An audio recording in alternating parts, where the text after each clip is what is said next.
Hello everyone, my name is Sarafi and I'm happy to meet you all. And today I'm going to be talking about the generic extra deck monsters, generic cards in general. There are a lot of discussions going on after the new ban list where Barone got banned, where Link Karibo got banned, and where Borlo's Savage Dragon got banned. People have been saying things like Appaloosa needs to go next. I've seen people say that Ash Blossom needs to get removed, Cult by the Grave, other generic tools and cards that are deemed too powerful, too omnipresent, and game warping. And I've seen things like discussions about things like these cards limit design space. And I'd like to go ahead and respond to this and give my opinion and discuss what the purpose of generic extra deck cards is, whether these cards should be banned or even in the game to begin with, and as well, I'd like to talk a little bit about generic cards that are not extra deck monsters and kind of give my take on that.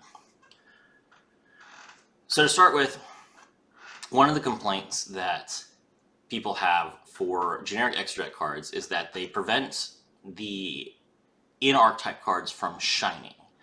And also, another complaint is that they make the deck from the format too predictable and similar, and it's frustrating to deal with the same cards all the time. But not every card is treated the same way, right? A lot of people don't have a problem with, for example, Divine Arsenal AA Zeus the Sky Thunder, which is another generic extra deck monster that I think a lot of people think is a fair card, even though it's a game-winning card. So for those of you that don't know how this card works, you can only make it, usually, by making an Xyz monster and then attacking. After you've attacked with an Xyz monster, you can use any Xyz monster you control as material in the main phase 2 to make this monster. And it has detached 2 materials to send every card on the field other than itself to the graveyard. The thing about this card that makes people kind of feel like it's a fair card is that it is a card that you can only make after the battle phase, going second. So in most instances, this card, when it comes down, will not win the game on the spot, although it actually does. In most cases, when you make this card, you activate its effect, your opponent's entire board goes to the graveyard, and then it's their turn, and because they've spent so many resources making their first board, they probably only have 1 card in their hand. Maybe your Zeus still has 2 materials on it. They try and fight back, Zeus clears the board again, and then it takes maybe 4 or 5 turns because you also don't have any resources left, and you have to attack them a couple times.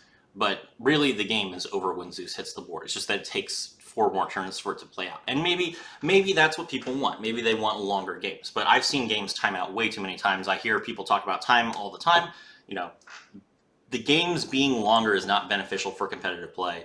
So let's not pretend that it is. But I know that people don't like the idea that the games are decided so quickly for the most part. So it's difficult. I don't think that Zeus is a bad card. I think that Zeus is a very good card. But I also think that a card like Barone is a good card. And I'll explain why. So to answer the question of, well, these decks, these generic extra deck monsters don't allow in-archetype and boss monsters to shine, the problem is a lot of in-archetype decks don't get an extra deck at all. Warrocks don't have an extra deck. Labrynth doesn't have an extra deck. Vanquish Soul only got 1 extra deck monster, and that extra deck monster is a Link 1 that doesn't do anything. It just lets you replay your Vanquish Soul cards. Does this mean that those decks shouldn't have an extra deck at all? Should they be down 15 cards compared to everyone else just because they didn't get any cards printed? I mean, I don't think so.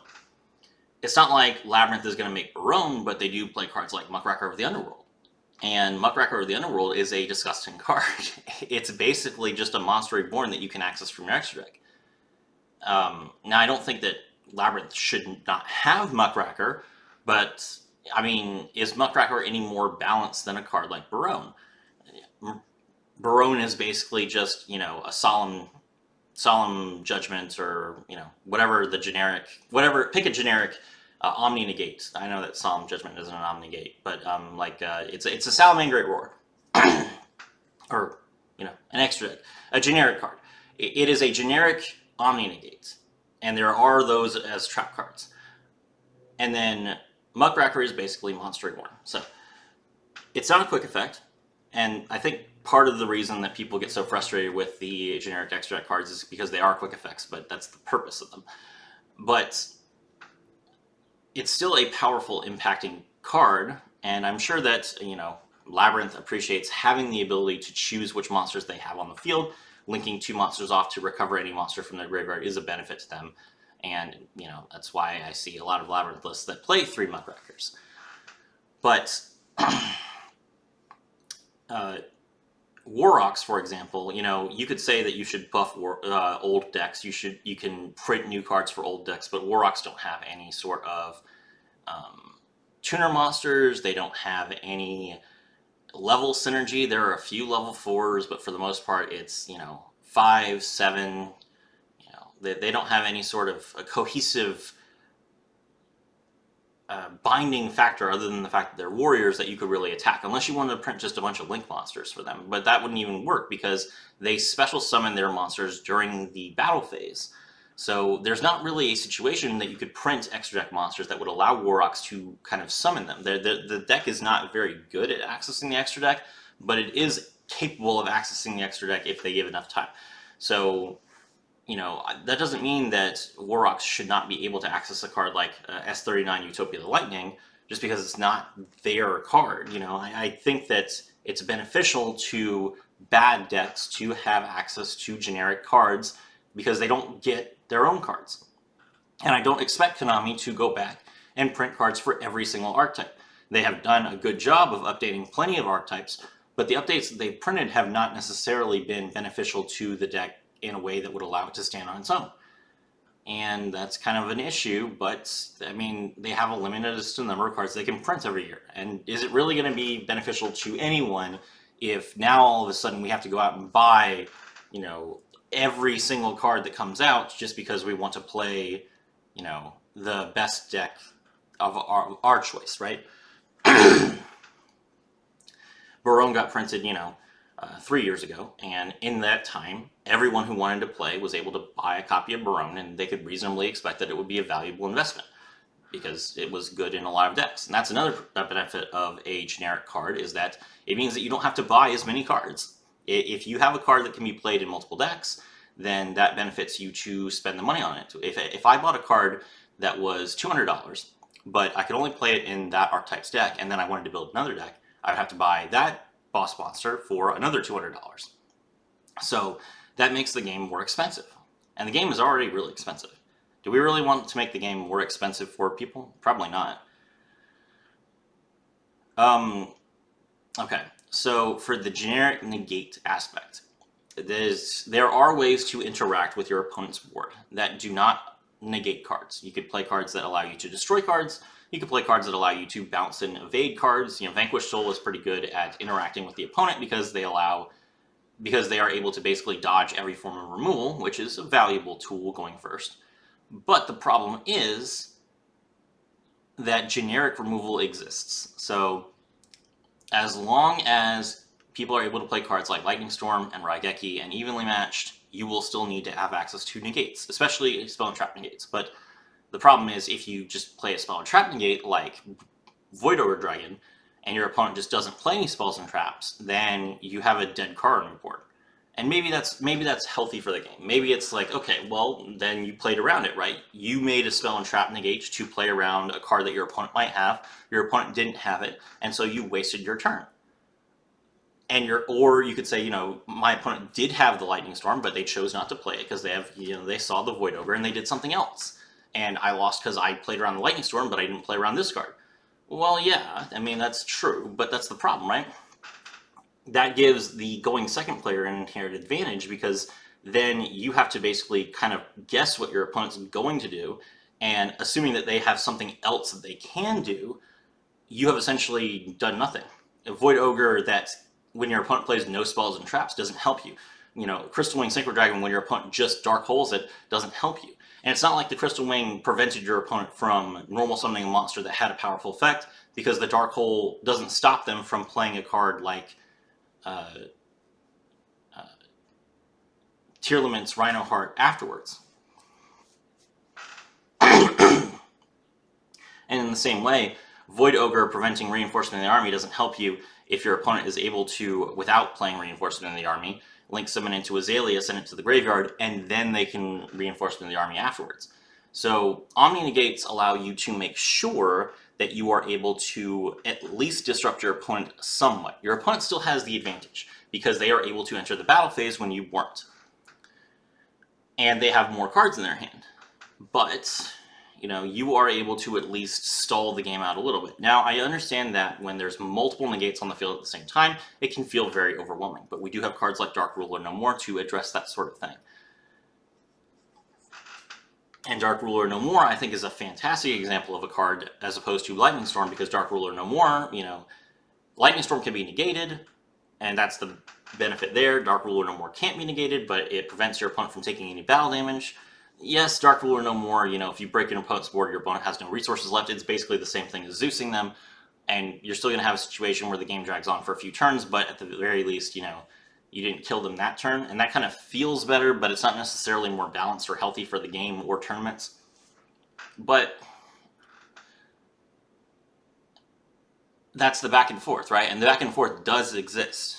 So if you have a deck like Blackwings, for example, Blackwings can access some interaction. They can access a card like Blackwing Assault Dragon, which will allow them to burn the opponent a little bit and then potentially, you know, blow up the field. But if that's all that they have are these, you know, generic Blackwing cards, then, you know, when you play Raigeki, they just lose their board except for Full Armor Master. And is that healthy? Is that beneficial? Just, you know, not really. I do think that Blackwing should still be able to play alongside their other boss monsters, cards like Red Dragon, Hot Red Dragon Archfiend Abyss, because, you know, then they can protect themselves from generic removal. If generic removal is allowed to be in the game, then generic answers to generic removal should also be accessible and in the game. Now, you could say, all right, well, we're going to remove both generic removal and generic extra deck monsters and make everyone just play their in-archetype cards. That would be quite difficult to do. You would have to have a ban list that's like 300 pages. But if you did that, the game still wouldn't be any better, because then, first of all, you know, only new decks would see play, because only new decks have, you know, the generic, only new decks have good in-archetype tools at the moment. Then you could print a bunch of in-archetype tools for older decks, but you would have to wait ages. You know, that's the benefit of printing a generic extra deck card, is because it allows you to buff every deck at the same time. And if you have to wait on in-archetype support to come before your in-archetype deck is any good, then you're going to be waiting a long time. You know, I mean, how long did we have to wait for Speedroid support? How long did we have to wait for Salamangreat support? How long did we have to wait for Gimmick Puppet support? You know, Gimmick Puppets might be playable now, but they weren't playable for a while. And at the very least, cards like Dengirsu allowed people who wanted to play Gimmick Puppets a chance. You know, Gimmick Puppets didn't have a single form of interaction before now. They had no quick effects at all. You know, number 15, nothing. Number 40, nothing. Number 88, nothing. And you might say, well, okay, then it's a blind going second deck. You can build it as a blind going second deck with all these generic beneficial cards. But why is that okay? Why is it okay for you to have generic blind second cards like Raigeki and Lightning Storm, but it's not okay for you to access cards like Barone that help you go first blind? I don't understand the argument.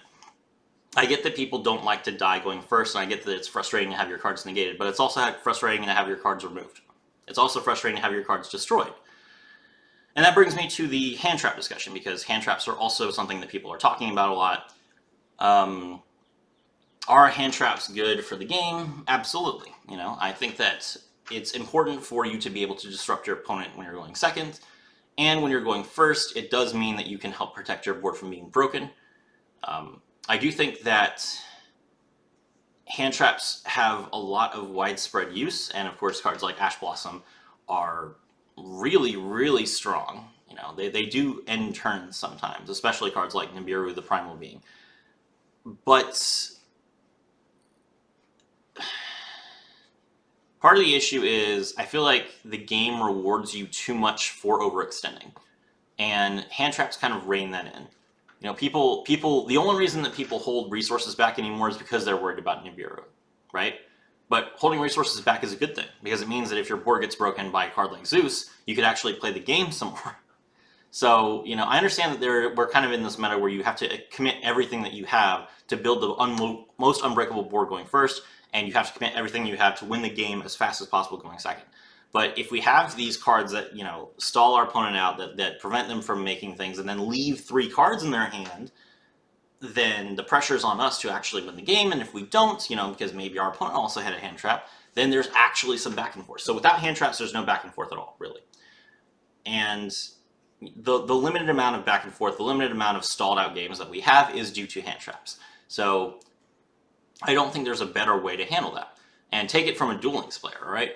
I saw a comment on that said, you know, there shouldn't be generic negates or extra deck monsters. Instead, you should have access to trap cards, and trap cards should be your primary way of interacting with the game.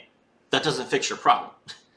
Come to Duel Links. Our meta is the same trap cards in every single deck, and the best deck is who can make the best board while also setting 3 back row. Now, that's not any better. You are going to replace your hate for generic extra deck monsters with your hate for generic back row. It doesn't help you. I understand that you guys have access to Harpy's Feather Duster and Lightning Storm, and you might feel like, okay, well, you know, then I'll win the game that way. That's not going to feel like a satisfying victory to you, sir. I'm sorry. You're just going to clear out their back row. They're not going to have any interaction at all. Then you break their board and you pass to them. Then they build something. You build something. It takes 10 minutes for you to win the game. But, you know, you won the game on turn 2. It's just that it took you forever to finish the game off.